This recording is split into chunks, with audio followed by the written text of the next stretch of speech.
Dr. Huckman, the medical matchmaker here. I talk a little bit about having a backup plan. And so today, let me explain a little bit what that means. Now, having a backup plan looks different for different people, but I'll explain the fundamentals of a few things that it takes to have a backup plan.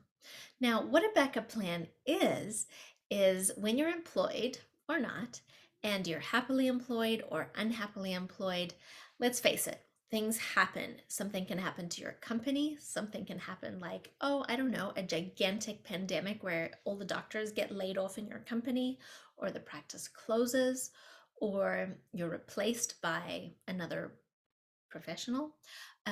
Or maybe you just start hating it. Maybe even the job that you have changes for some reason. Maybe they hire someone who is absolutely toxic to the workplace and you can't get rid of them. Things happen. So it's always good to have a backup plan in place. So let's talk about a few of the things that make a backup plan successful. Number one, you want to have an emergency fund. So if you have enough money that if something were to suddenly happen to your job, you'd be okay for 3 to 6 months. And there's a few ways of making this happen. One of them, you may have heard the saying, live like a resident.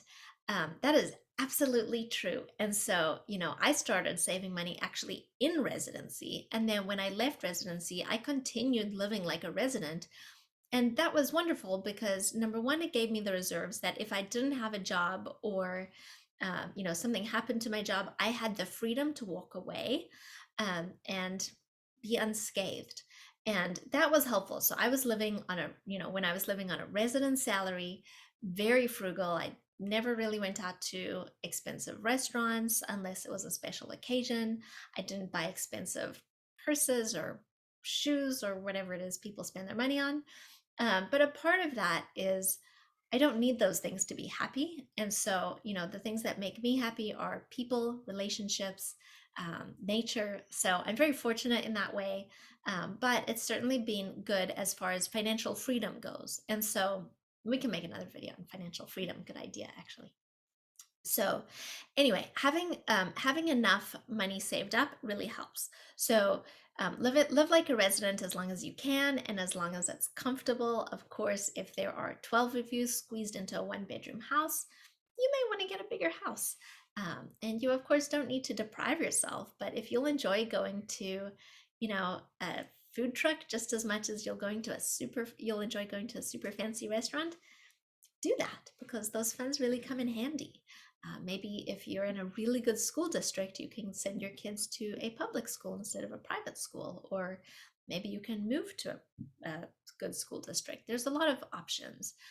Unfortunately, the higher cost of living cities like New York City or San Diego tend to pay less. So, that doesn't really do very well for financial freedom. Another part of the backup plan is always have your resume ready. So really look into what it takes to make a good resume. I can make a video on that too. Oh, I'm coming up with all these ideas.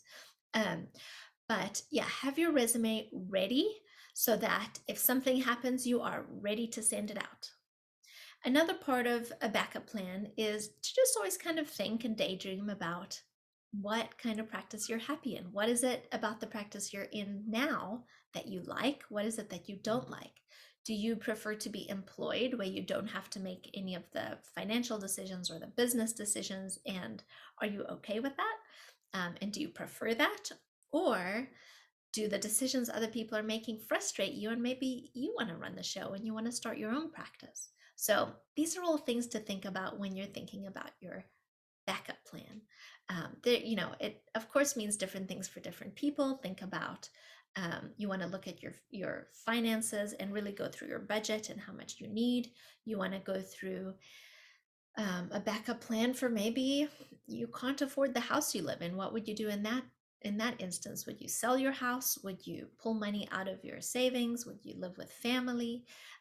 All those sorts of things. So really think through all of the scenarios. Think about which companies you would want to work for. Think about what cities you want to live in, and always just kind of have that handy.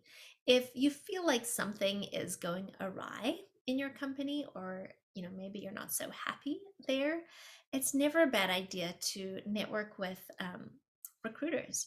I know that as physicians, sometimes we don't see recruiters in the best light. And I was one of those people until I met so many wonderful recruiters. But it's always great to have a recruiter that you know, because they can keep their eyes open for you. And if they know exactly what you're looking for, they can let you know when that comes up. And I would be happy to be that person for you. I have access to positions all over the country in every specialty. The clients that I take tend to be physician owned private practices because that's my passion and that's where I believe that the future of medicine and where we take back medicine is. But I do have access to plenty of other positions through my networking. And so I can be that person for you as well. I can keep an eye open for just what you're looking for. So, those are the things you want to look for when you're creating your backup plan. And of course, every person has something a little bit different for what they would be looking for. But, finances, daydream about what your ideal practice would be, network, network, network. Um, Contact me. I'm happy to be your backup plan and I'm happy to be your resource. And really get that going. Don't wait until you've lost your job. Don't wait until you're absolutely miserable and burned out, because the backup plan can give you some security, but it can also give you the courage to leave an abusive situation. So I got your back. If you have any questions, please don't hesitate to reach out. There's a contact form on my website, which is www.happydayhealth.co. And I would really love to be that resource for you, and I would love to hear from you. So please do reach out. All right, bye.